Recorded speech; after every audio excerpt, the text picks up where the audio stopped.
podcast, de modo geral.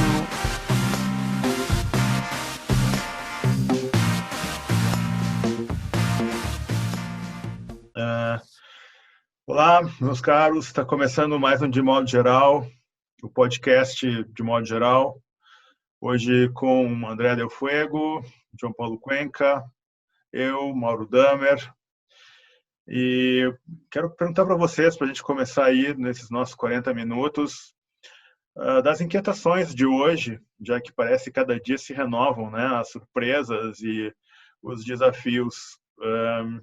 João. Pois a minha grande preocupação somos nós, né? São as pessoas que não podem ficar em casa, que têm trabalhos que precisam sair, são as pessoas que moram não em apartamentos, mas em favelas ou em casas onde moram 10, 15 pessoas sem ventilação. Isso me preocupa muito.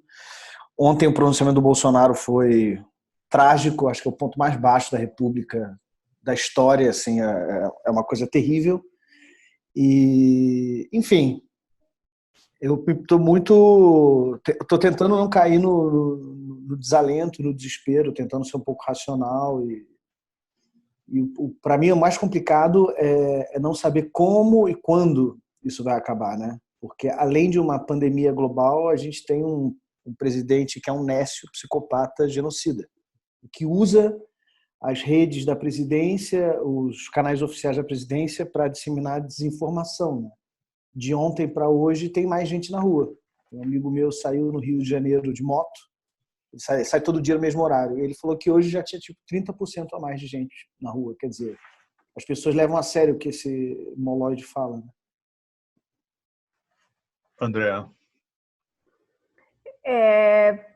Eu acho que, enfim, todo mundo está pensando a mesmíssima coisa, o que a gente está há uma semana, já dentro das próprias casas, assim, que a gente se isolou mesmo. Tem uma adaptação interna, tem uma adaptação doméstica, tem uma adaptação coletiva, uma adaptação e um distanciamento. Então, não vejo os meus pais e não sei quando que vou rever os dois, o casal. Eles moram em São Bernardo. Hoje fiquei muito contente com o prefeito, que ele fez o seguinte: ele proibiu os maiores de 60 anos de colocar o pé na calçada. A GCM vai circular para ver se não tem velhinho na rua. E se tiver reincidência, é uma multa de R$200. E eu fiquei, olha que loucura, eu fiquei tranquila com um prefeito assim, autoritário, porque eu sei que, e claro, assim, acho que tem uma hora, dependendo da idade, dependendo da vida que você tem, uma hora você pensa, pego essa coisa aí, vejo qual que é, vida louca, mas vou respirar. Tem ali condições emocionais em cada um, numa história de vida, e que vai influenciar algumas decisões, né? Até a própria decisão que você pode que acho que essa é a questão, né? De quando, assim, governantes ou Estado, ou sei lá que seja, autoridades médicas, protegem você de você mesmo. Sim. Então, assim, estamos desamparados nesse ponto. Estava ouvindo hoje o Reinaldo Azevedo estava comentando em que se criou um gabinete de crise com endereço secreto, onde se conversa Palestina e Israel, povos em guerra, sim, se unindo para resolver um inimigo comum, né, Israel e Palestina. Qual é o problema? Qual é o problema de fazer essa conexão, de suspender a narrativa anterior? E ainda sobre essa narrativa que mudou muito as nossas vidas, né? Eu não estou conseguindo muito ler, a minha leitura está muito flutuante, escrever assim está muito flutuante, e assistir assim filmes de arte ou qualquer coisa que seja da arte, essa que a gente entende assim, que coloca uma ruptura, ou que coloca você em suspensão, ou que duvida das coisas como elas são, não rola, porque eu já estou em ruptura. Então, assim, eu comecei a ver, comecei a ver novela, depois o Big Brother, aí de repente a novela foi suspensa, de repente no meio do Big Brother entra o cara e diz assim, olha, é o seguinte, existe uma epidemia lá fora, uma pandemia, aquelas pessoas lá dentro vivendo aquele mundo com pressão e temperatura controladas ali, num ambiente totalmente controlado, começaram a chorar E de repente, assim, até isso, assim, que eu fui na coisa mais boçal, para não pensar em nada, né? Tudo está controlado, todos os gestos estão controlados, aquilo só para, sabe, dar um... E aquilo Sim. entrou até num lugar como esse, sabe, assim, da alienação total. Entra um cara e diz, então, a realidade... E aí, eu Você comecei acha que o comportamento brasileiro hoje é o choque entre a alienação e a realidade apocalíptica? E esses caras do Big Brother, eles estão num outro século, eles já estão numa narrativa de, porque assim, seremos outros assim depois disso aqui.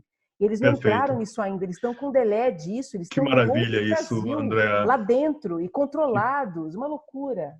Mauro, Eu tive uma sensação estranha, porque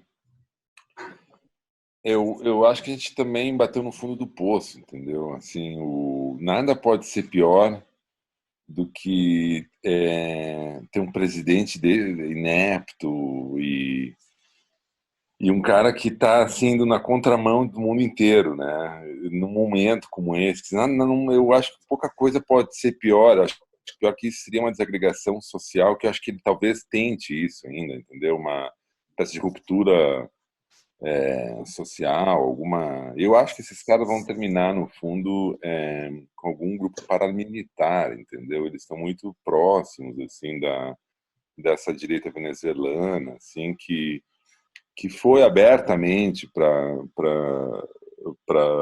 servir como um instrumento americano, que estão defendendo abertamente a invasão da mas você acha Venezuela. que a direita brasileira e a elite brasileira ela está no mesmo nível? Claro, Não. eu não estou falando do dono da Havan, Uhum. certo? Ou de outros assim, mas será que está nesse mesmo patamar? Porque a Eu extrema acho que direita, o Brasil nunca teve essa direita, e essa era a grande vantagem, talvez, em comparação com outros países da América Latina, porque o Brasil, a rigor, a direita ela parecia ser mais bem sucedida nesse projeto da construção de um país liberal, com o soft power brasileiro e na construção de uma diplomacia independente, uhum, né? uhum, Agora, esses caras conseguiram roubar a bandeira desses liberais, entendeu? De uma forma e não esse roubar a bandeira implodiu esse campo democrático e centrista, assim. O Brasil está atônito, né? Tá perplexo, assim, vendo o que está acontecendo. Eu acho até que vão tentar tirar ele, vão tentar o Mourão. Hoje tinha um vídeo na internet circulando também que o Mourão estava fazendo umas caretas ali do lado dele, no confronto dele com o Dória. Agora, ele confrontar os estados, ele confrontar os... Quer dizer, ele partiu para uma guerra total, né? Ele partiu, na verdade, para uma guerra... Então, para mim, o paradoxo é o seguinte: por um lado, isso me traz um certo alívio, assim, que ele não consegue mais jogar naquela faixa meio que tinha muito liberal seduzido, entendeu? Numa faixa meio cinzenta ali, onde ele tinha um argumento pseudo-econômico, pseudo-científico, entendeu? Ele perdeu todos os argumentos. O neoliberalismo foi enterrado. Eu acho que o coronavírus enterrou esse projeto neoliberal, o projeto terraplanista. E a eu gente acho. está desamparado, sem pai, sem mãe, sem guia, sem nada. Eu acho que nessa linha que você coloca, Mauro, tem uma questão que me parece interessante, é justamente a possibilidade de renovação do debate do federalismo, sabe? Quer dizer, dos governadores se posicionando e apontando, porque esse federalismo brasileiro, ele surge no papel, né? Na Revolução de 1889. E ele sempre foi muito uma mentira, assim, que em alguns momentos da história você vê que alguns estados se mobilizam mais, mas dessa forma quase uniforme, como está proposta hoje, de uma espécie de indignação, né, e uma oposição clara à orientação central do governo federal pelos governadores, eu acho que nunca houve dessa maneira tão espalhada e uniforme. Então, você tem uma tensão real, concreta, que coloca justamente em questão a utilidade e a realidade do Pacto Federativo. Então, essa coisa que houve, né, do governo federal querer solicitar os respiradores de São Paulo, pelo menos eu escutei isso hoje, e o Dória disse que não vai mandar, né, que o governo federal é que centralizaria a destinação dos respiradores, quer dizer, e os governadores disseram não farei. Então, isso me parece que realmente a gente não tem como fugir, né, disso que está acontecendo. Eu só acho o seguinte, Scott, que o problema é o seguinte, ele não tem nada para pôr no lugar. Então, o objetivo ele dele quem? O Bolsonaro. O Bolsonaro e nem os estados, quer dizer... E a oposição tem que botar no lugar, tu acha? Eu acho que não tem. Eu acho que o Brasil está encontrando, ele foi desmontando por dentro esse consórcio golpista, esse consórcio... Então, ele realmente, eu acho que implodiu mesmo. Tá? Ele está implodindo, ele está conseguindo implodir esse tecido social. Vai ser pior ainda, porque ele fala ao senso comum, quando ele diz para as pessoas, olha, vocês podem sair na rua, o Brasil vai quebrar, tal. Ele está, na verdade, dialogando esse senso comum, né? Então, a tragédia é grande mesmo, assim. Só que eu acho que, por um lado, é melhor que bata no fundo do poço e que a gente se encontre. Mas nós temos vários fundos do poço. Esse que é o problema recente do país. No fundo do poço sempre tem um alçapão. Então, no fundo do poço sempre tem o alçapão. Então, meus caros, já que os quatro colocamos as nossas inquietações, vamos para o segundo bloco aí, de modo geral. E eu acho que a gente podia partir um pouco justamente dessa... pergunta, não é? Quer dizer, pode piorar?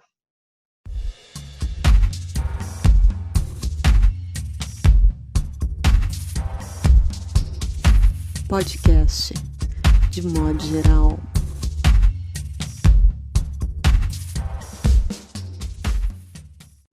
João.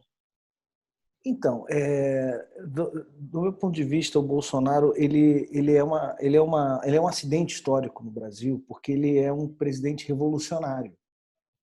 Ele é um reacionário que pensa, enfim, não é num futuro utópico, ideal, mas ele refantasia um passado. E a reprodução desse passado, que só existe na cabeça dele, é uma revolução. O Bolsonaro ele é disruptivo. Por isso que eu acho que é uma coisa muito fora do sistema político brasileiro. Ele está fora do espectro. E é inédito. Se ele consegue fazer essa revolução, que é uma revolução do baixo oficialato, que é uma revolução evangélica, que é uma revolução analfabeta funcional. Se ele consegue fazer essa revolução, isso é inédito na história do Brasil. Talvez seja a primeira revolução de verdade. Porque o golpe de 64 não foi uma revolução. Sim, foi um golpe. Foi um golpe. Então, E a própria Revolução de 89 também foi um golpe militar. O negócio... Eu acho que o que ele está armando aí, evidentemente, ele está dobrando a aposta no derretimento das instituições a cada vez. Ele faz isso desde janeiro de 2019. A questão é que nós temos uma circunstância que é majoritária, global, é uma pandemia. Ele governou e falou com o terço dele até hoje. E ele continua fazendo isso cada vez mais radicalmente. Só que talvez é o momento que o Brasil precise de um discurso que abrace a todos, né? Ele vai continuar apostando nessa ruptura, ao meu ver. E é o que eu penso é que o Bolsonaro ele não quer dar um golpe militar. Ele quer dar um golpe policial militar. Ele não quer instituir um regime militar, ele quer instituir um regime policial militar. Ele está miliciando as polícias militares. Então, a esperança nossa, nesse momento, é um contragolpe militar. Parte da esquerda fantasia um contragolpe militar que coloque o Mourão e que faça uma faxina, que faça uma transição segura até 22, e sabe-se lá o que vai acontecer até lá. No lugar disso, eu acho que o Bolsonaro, tipo assim, ele está telegrafando essa tentativa de ruptura democrática.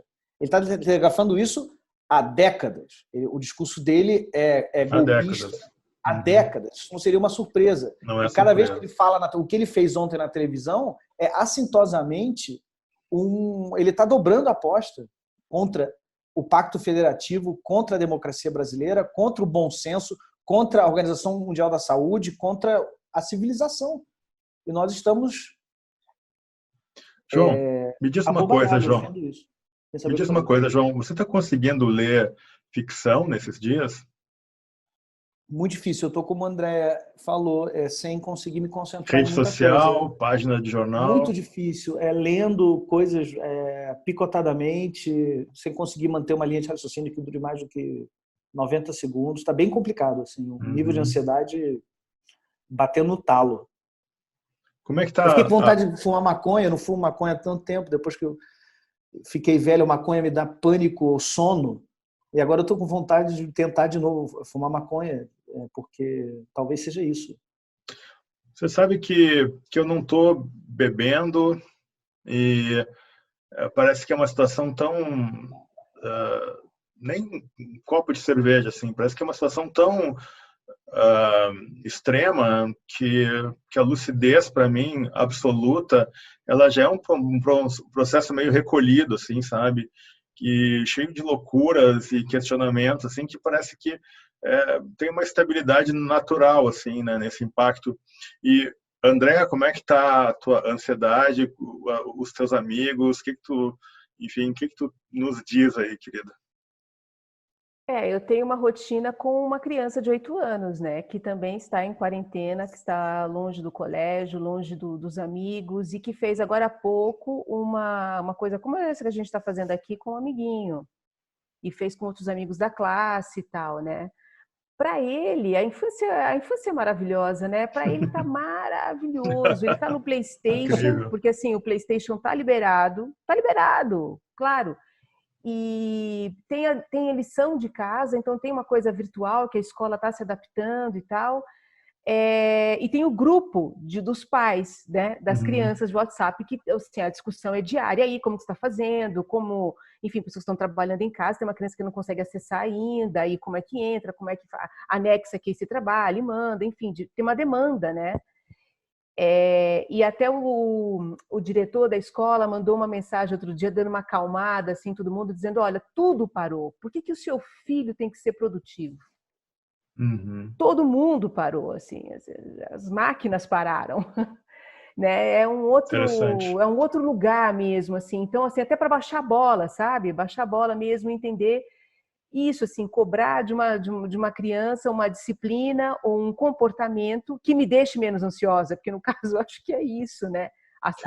Eu estou acompanhando os pais fazendo diários com seus filhos e tal, mas aí ainda pensando no que o Cuenca falou, né? E o Bolsonaro, ele tem uma coisa extremamente narcisista, e ele compete com o coronavírus. Ele quer chamar mais atenção do que o próprio vírus, assim. Ele quer estar no palco.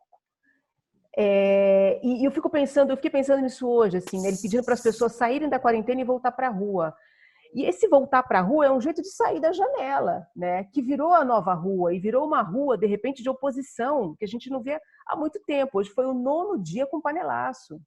Sim. É uma rua na janela, né? Então, e ontem foi super forte, né? Pois é, ontem, pois é. terça-feira. E a janela é esse lugar entre aplauso e panelaço, né? Assim, muito interessante. Agora, a minha ansiedade que eu estou fazendo eu tenho um quintalzinho, um quintal médio, então eu ando de um pedaço ao outro, assim, então todo dia de manhã eu faço uma caminhada hoje foi de meia hora, mas antes de ontem foi de 1 hora. Dá quase uma vertigem, porque você quase dá uma volta, assim, meio que em volta do próprio rabo e tal. Mas aquilo consome, Então, assim, eu cuido de uma parte física pela manhã para conseguir ficar louca no resto do dia. É do tipo, conferir, garantir circulação sanguínea, não vou ter uma trombose, tá tudo bem, vou melhorar aqui o sistema imunológico, agora eu posso me entregar às angústias. Hoje, por exemplo, que tinha assim, era o Dória, e dizendo assim, a qualquer momento o Bolsonaro vai entrar em cadeia nacional e aí eu volto. Aí, de repente, o Bolsonaro sai. Você fica vendo ao vivo, enfim, uma competição, uma rinha, né? Uma rinha. Agora, essa junção de todos os governadores, de repente, está aí um sólido movimento de oposição, não é? Sim. todos, assim, né, tendo Mas alguma coisa em comum. Muito pontual, né? Porque E muito sólida, muito sólida. É uma assim, você posição não vai contra levar o meu a respirador. loucura, né? Sim. Nós temos um Nero de presidente, né? Que quer tocar fogo na Roma. E Mauro, você consegue ler nesses dias? Você tem Cara, tocado? não, eu tenho a Escrito? sorte, eu tô aqui na casa da Tassi, aqui minha namorada, cara, tem estúdio, eu fico o dia inteiro, a gente fica tocando e tal, e eu tenho também a sorte de estar acostumado a ficar em ilha de edição, né? Então pra mim tá ótimo para ficar editando vídeo, tarará, tarará. Mas eu andei lendo um pouco de Hobsbawm, cara. Não tem um capítulo ali que fala sobre a arte então eu fiquei pegando alguns textos que eu já tinha lido, que eu acho legal para tentar pra tentar, sei lá, ter uma luz aí, né? Mas muita rede social também eu andei lendo, só que eu tô angustiado, cara, eu eu acho que de alguma forma eu esperava esse colapso e vinha falando dele. Agora que chegou, eu não quero ficar mais falando tanto, entendeu? Me dá a impressão que. Sabe que nem quando tu torce tu fica falando mal do teu time, do treinador, do presidente, o time cai para a segunda divisão, e daí tu fica achando que é tu que tu fala tanto que é tu que tá derrubando o time, né? Então aí eu fiquei assim, querendo, puta, numa contradição, assim, querendo não botar mais, não passar muita ansiedade adiante, né? Sabe, Mauro, que tem um É? amigo nosso, até deve conhecer o cara, eu não vou dizer o nome dele aqui, mas ele é Hum, de Porto Alegre, e hum, ele é um sujeito que largou a escola na oitava série, assim, e ele hum, sempre dizia para nós que os, os intelectuais têm isso, né, de ficarem com digressões, etc., mas quando a coisa aperta, pesa um pouco, né? Pô, eu não E ficam sei, tantas. eu parecia que eu tava Eu sempre bebendo. me senti um pouco contemplado nessas críticas dele, porque um pouco a gente parte dessa turma cronista, né, das Hum, possibilidades futuras, né, do poder ser, né, hum. e sei lá, esse é o momento que eu Mas fico eu me tô perguntando feliz, assim, cara. o que de produção, né, o que de postura, e a postura do intelectual nesse momento em que a esquerda visivelmente está imobilizada, esperando o inimigo cometer mais erros ainda. E essa dúvida, qual vai ser a reação das Forças Armadas? Ontem houve esse pronunciamento de um dos comandantes do Exército, Forças Armadas, e veio de novo aquela conversa, né, de mão amiga, abraço forte. O que tudo isso significa? O que essas simbologias que acabam meio que soterradas nessa avalanche ininterrupta, elas significam? Quem é que pauta, né, essa, essa sinalização do poder real, né, hoje no país? O que é né, quem é o poder real no país hoje? Então, eu fico muito curioso, esperando quais são os próximos movimentos, porque tem movimento do Congresso, que é possível, tem movimento dos empresários se chegarem a algum consenso, assim, de uma oposição, mas o grande movimento que faria alguma diferença seria o movimento dos militares. Eu acho que eles são o fiel da balança, né, nesse momento. Num país como o nosso, sempre foram, né? Cara, eu acho que os Mas militares mais do estão que no nunca. poder, hein? Oi, Mauro? Eu acho que os militares estão no poder fazendo essa cagada toda que está aí. Eu acho que eles pode Mas ser eu não até acho que seja um bloco, eu não acho que seja um bloco hegemônico, eu não acho que haja consenso dentro das Forças Armadas, dentro É que é do muito alto blindado, não tem como escalalato ver, sobre né? o Bolsonaro, entendeu? Uhum. Tem um amigo jornalista que é editor de um jornal e ele, enfim, ele fala com fontes diretas dentro das Forças Armadas e é um grande bafafá. Tipo, até que ponto a gente aguenta isso? Na verdade, o que aconteceu, eles tentaram fazer uma espécie de cordão sanitário para conter a loucura. O Bolsonaro deixou isso acontecer, mas assim, até onde vai, entendeu? Até onde a gente vai E até onde esse governo vai jogar a imagem das Forças Armadas, que é uma instituição respeitada pelo povo brasileiro, no lixo. Porque esse governo, evidentemente, ele está à deriva, ele é um Titanic, ele vai afundar. Isso vai acabar em catástrofe. Pode demorar mais, pode demorar menos, mas isso é um naufrágio, é uma tragédia anunciada, entendeu?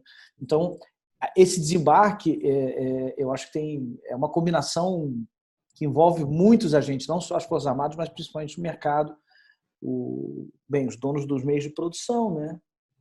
A Fiesp, os bancos, enfim, até quando eles vão chancelar, até quando eles vão ser fiadores dessa palhaçada, né?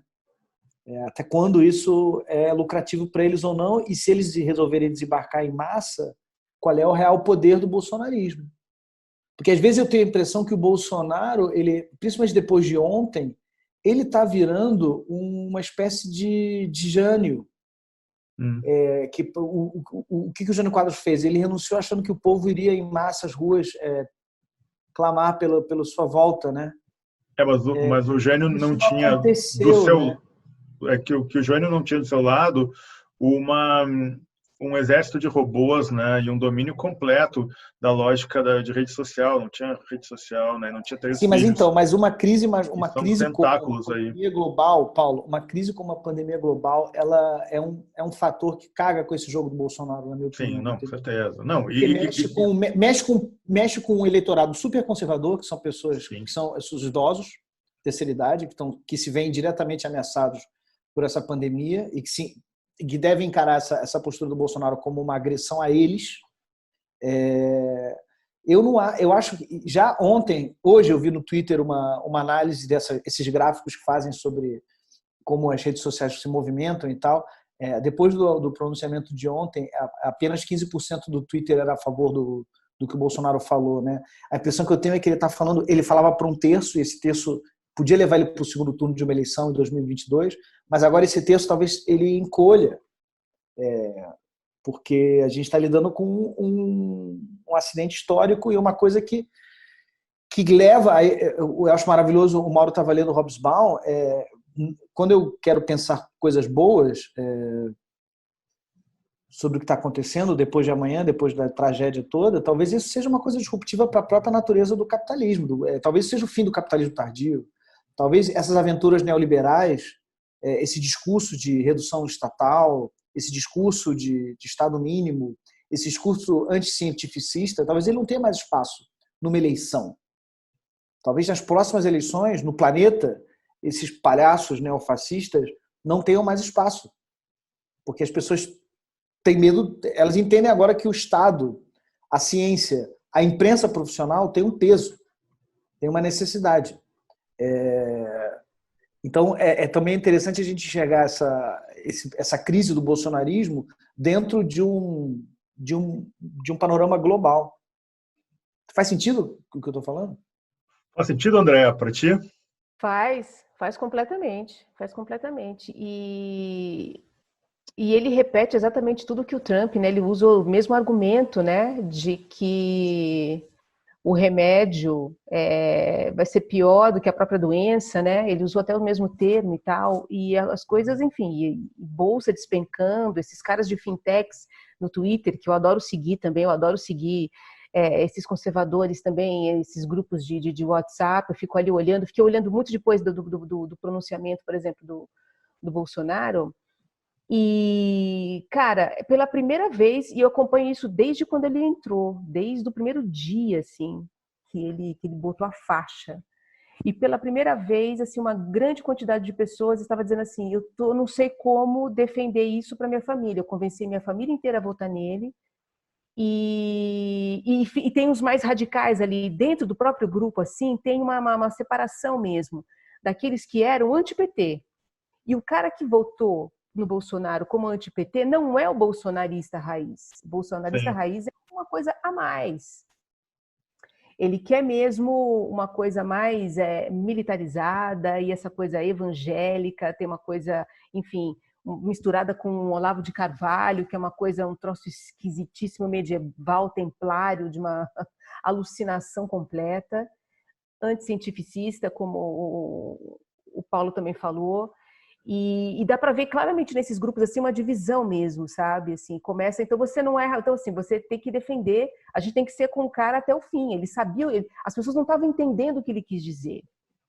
E gente saindo do grupo, sabe? É um grupo de 10 mil pessoas que eu acompanho desde o primeiro dia que ele entrou e tal. Então, não é só empresários ou dentro da ala militar, figuras que entraram ali no vapor e no zeitgeist ali da Avenida Paulista e berrar contra Lula ladrão, não sei o quê, e mito. Essas figuras estão sentindo e é um ferimento, eu acho, sabe, essa cisão, assim, tem um sofrimento nesse discurso da pessoa, sabe, dizendo, eu não sei como defender isso, porque tem a ver com a identidade. Essa figura bolsonarista, ela tem uma identidade, o patriota, o cara do bem, o cara que está com Deus, o cara que da ama família, o país. é ele, não é uma opinião, é ele, assim. E aí, para esse cara dizer que eu não sou eu, é isso? Esse cara não é, sabe, assim, não tem um jogo de identidade. Assim, tremeu, e é interessante que isso seja de uma forma global, pandêmica, e só para não deixar de comentar um negócio assim interessantíssimo que é a natureza linda, reagindo, São Paulo com céu azul, assim, o ar está refrescante, e a água de Veneza, e enfim, bichos que invadem as ruas, tomando um lugar, sabe? A gente preso, né? A gente preso numa gaiola e vamos ver se a gente vou conseguir voltar a voar depois disso. Você já pensou? A gente pode ficar 3 meses? Ou assim, mais, né? Ou mais? Eu acho que quando isso acabar vai ser carnaval, de novo. Eu preciso de outro carnaval, já. Sair beijando todo mundo na boca na rua. E aí, Mauro? É a pergunta que todo mundo está fazendo, né? O que você vai fazer depois da quarentena, né? Hoje eu gravei um esqueminha lá da Ria Livraria e eles perguntam o que você vai fazer depois que passar a tempestade, né? Eu acho assim, eu acho que a gente já está vivendo o projeto autoritário, tá? Eu acho muito difícil, mesmo os militares, cara, eu acho que eles ou tem algo de lucidez ali dentro ou não tem nada, né? O Bolsonaro não tem nada, e o que tiver de algo de lucidez, ele deve entender já que ninguém vai conseguir governar o Brasil sem um projeto de coalizão, entendeu? Uma coalizão democrática, assim. O momento pós essa tragédia não vai ser um momento, assim, eu acho, de radicalização militar. O Brasil não, eu acho muito difícil suportar algum grupo imaginar que vai conseguir autoritariamente reunificar o país. Eu acho que o momento é de implosão, o momento o Bolsonaro aposta nisso para dividir qualquer outro projeto de hegemonia, porque daí ele consegue continuar reinando. Mas então eu acho muito difícil o país ter um projeto autoritário, assim, abertamente autoritário, algum militar que saia lá dizendo assim, nós vamos botar ordem nisso. Eles podem até assumir o poder, mas sempre negociando alguma saída democrática. Eu acho muito difícil hoje o mundo e o Brasil entender ou suportar um regime autoritário nesse nível num país como o Brasil, na América Latina. Tá? Eu acho que o Bolsonaro está isolado. Eu acho que o empresariado implodiu. Acho que a reação do cara dos girafas, do Madeiro, essa turma que perdeu dinheiro na bolsa nos 20 últimos dias, entendeu? Eles foram para cima do Bolsonaro para tentar radicalizar ele, e aí isso implodiu, está implodindo a própria base moral deles, entendeu?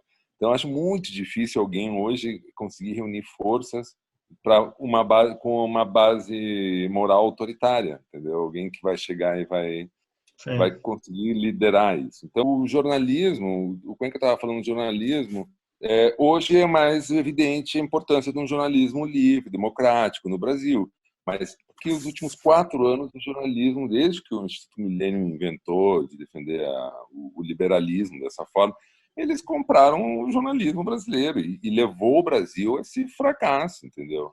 Agora eu acho que está mais claro. Até, por exemplo, tu vê jornalistas assim da Vera Magalhães ali Tá, grande defensora da democracia, beleza, entendeu?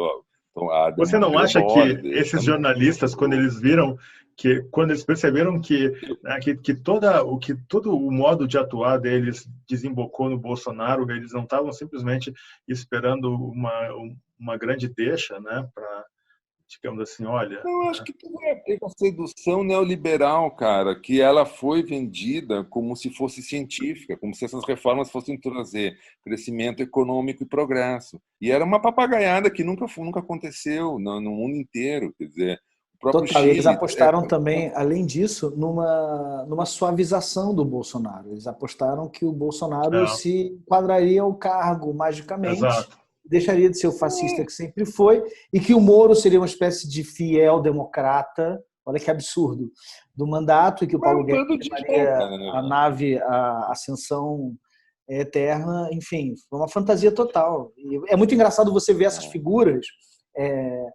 hoje em dia devem se remoer, né? Deve ter algum remorso, não é possível que não tenha, né? Vamos para o terceiro bloco aí, que personagens, que figuras, execráveis ou não, dariam personagens de romance hoje no Brasil?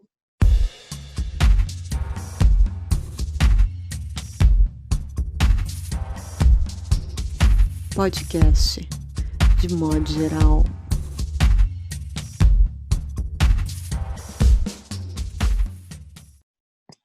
Quem começa? Cara, eu tô pensando no idoso, esse idoso em quarentena. Uau! Esse idoso em quarentena, eu estava olhando, acho que em 2012 eram 8 milhões de idosos de 65 anos para frente. Em 2018, 20 milhões.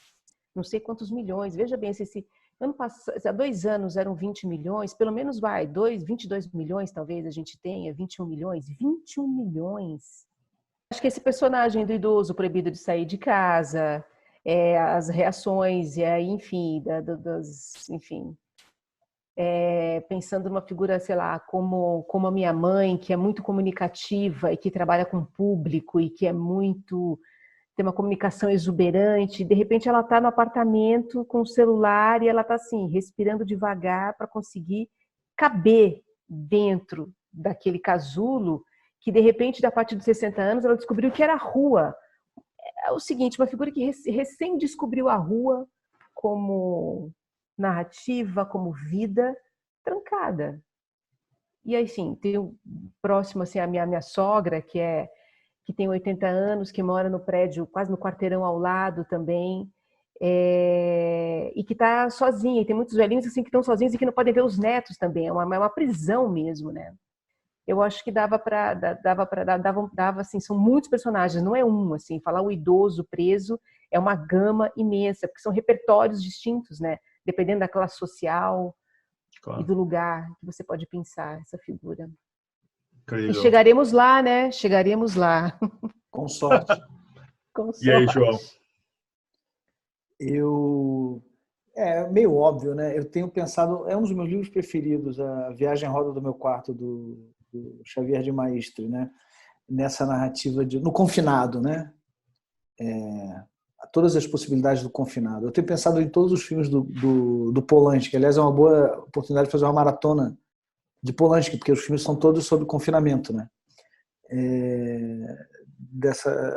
Para mim, as pessoas que ficam falando de home office me enchem um pouco o saco, porque eu faço isso há quase 20 anos. Eu trabalho em casa, então o problema para mim não é o home office, é o home, porque eu faço home office e depois eu saio para beber, não é? Anoitece, você sai, janta e vai beber com outros amigos e tal.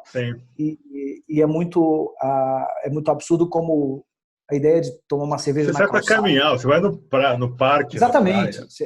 Você anda de casa até o bar e pede uma cerveja no balcão. É uma coisa simples, idiota, né?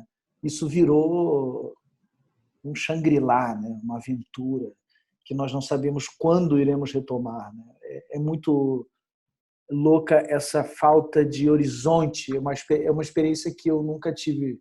Eu acho que nós nunca tivemos na nossa vida, de não sabermos o que vai acontecer daqui a 2 semanas, 3 semanas, 4 semanas, 3 meses.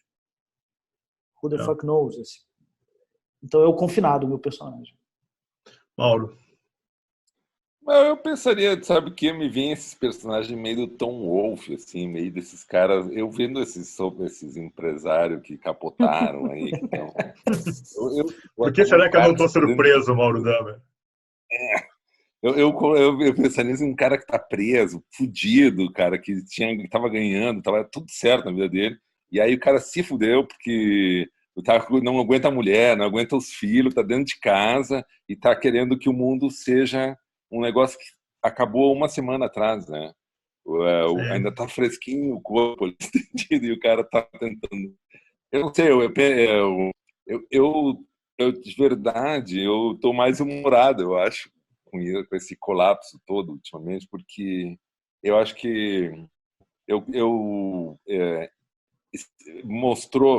tornou evidente um negócio que estava na sociedade brasileira aí, então eu tentaria chafurdar um pouco nessa lama desses caras que bancaram essa porra toda, chegada no poder.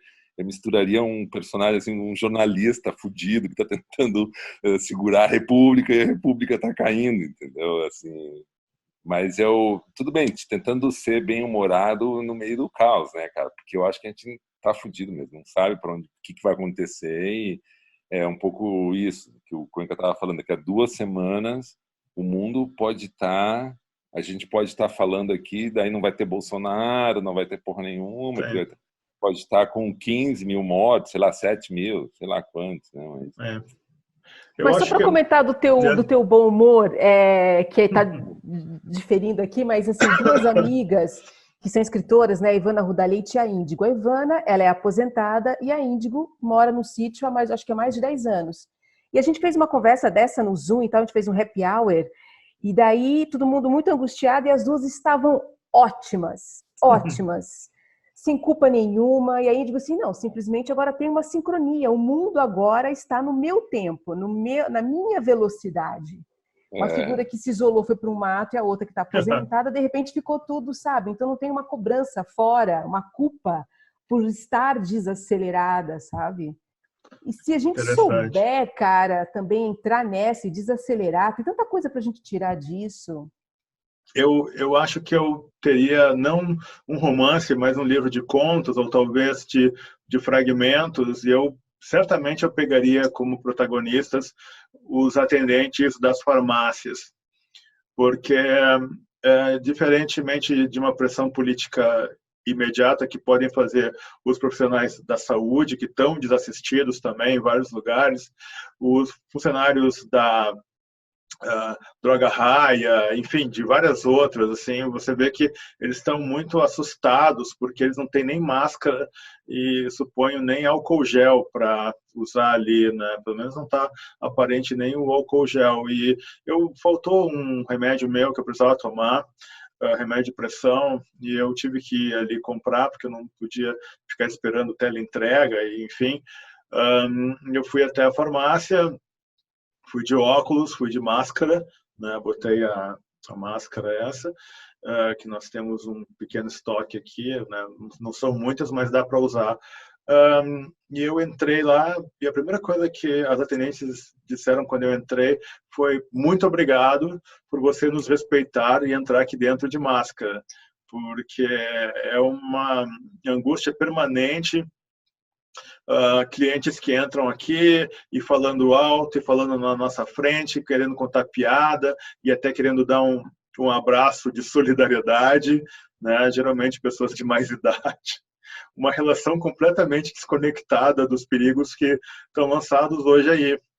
Então, eu fico imaginando que deve ser uma rotina dessas pessoas, né? Antes de entrar essa coisa do compromisso de ficar em casa, eu fui comprar alguns remédios também na mesma farmácia, e eu me lembro de um casal de meninos assim, e o menino tossindo alucinadamente e se enchendo e comprando vários remédios para gripe, enfim, e ele queria o tempo todo encostar no atendente, né? E o atendente meio em pânico, assim. Então, são situações que, enfim, fora do centro mais imediato, né? Mas só para fechar essa questão dos idosos, que é realmente incrível, né? Eu fico imaginando, você construiu toda uma vida perfeita, né? Com patrimônio, família, consegue ter netos, tudo, né? E você acaba ao final da sua vida, né? Constatando, talvez, uma possibilidade final de vida, no momento em que você vê claramente, né? As falhas, né? E com ameaçado, né? Ameaçado. Claro, Ameaçado. ameaçado ao mesmo tempo que você já está próximo da morte e com essa consciência também, né? Deve ser diferente da gente se sentir ameaçado agora, numa meia-idade, diferente de se sentir ameaçado no final da vida, né? Mas eu acho que a consciência do medo, a consciência do medo, ela é maior para quem é mais velho, sabe? João? Eu fico pensando também, a gente está num momento muito, enfim, as reações são sempre fidagais, quando não estomacais, mas eu fico pensando nos idosos que votaram no Bolsonaro, que fizeram campanha para o Bolsonaro, e que se veem completamente desassistidos pelo governo federal e que, de repente, vão parar numa maca no SUS ou mesmo num hospital privado sem nenhum tipo de...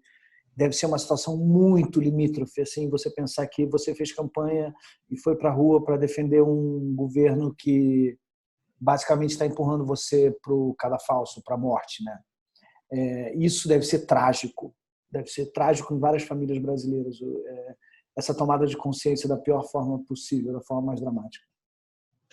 Bom, mas é isso, meus caros. Alguém quer dizer mais alguma coisa? Boa sorte pra gente. A gente vai se encontrar o quê daqui a um mês, Paulo? Quem sabe? Novo, porque eu acho que, como o Mauro falou, vai ter outro cenário. Tá uma loucura isso. Daqui a um mês não vai ter mais Bolsonaro, eu acho. Bom, Paulo, o próximo, quando tiver de modo geral, depois da quarentena, tem que ser uma grande festa. A gente tem que com certeza. Vai na calçada, com a cara na rua. Perfeito. Lambendo meio fio. Bom, a ideia é ter o de modo geral acontecendo 2 vezes por semana. Por certo, não estaremos os 4, os 5, ou enfim, em todos esses episódios, mas também teremos convidados. Eu quero dizer que foi muito bom revê-los, é muito gostoso conversar com vocês, olhando a cara de vocês, mesmo pelo computador. Acaba aqui o podcast de modo geral e até daqui a alguns dias. Até já. Até já. Até.